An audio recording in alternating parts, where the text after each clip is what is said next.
পৃথিবীর পুরোটাই মিছে মায়া। রাতে ভাত খেয়ে নিশ্চিন্তে ঘুমিয়েছিল 15 বছরের কিশোরী জান্নাতি। পাশের রুমে ছিল তার বাবা মা।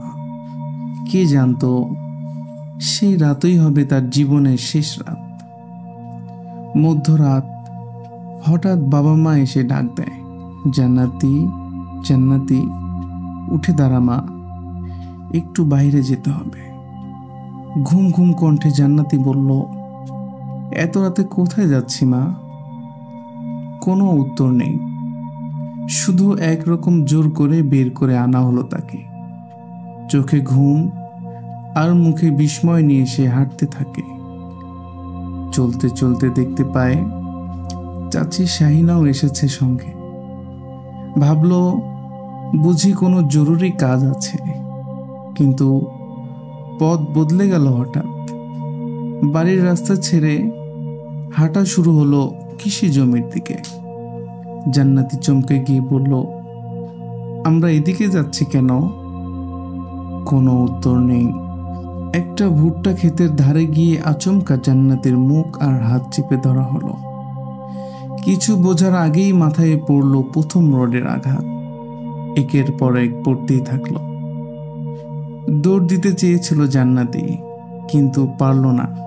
3 জন মিলে চালালো একটার পর এক আঘাত, জান্নাতি নিঃশেষ হয়ে যাওয়া পর্যন্ত।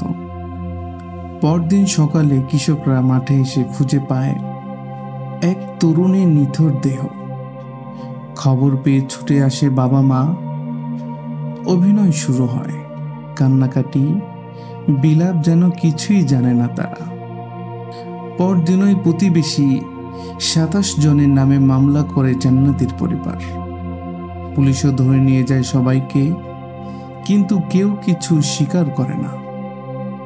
ময়না তদন্তে উঠে আসে সত্যের ইঙ্গিত।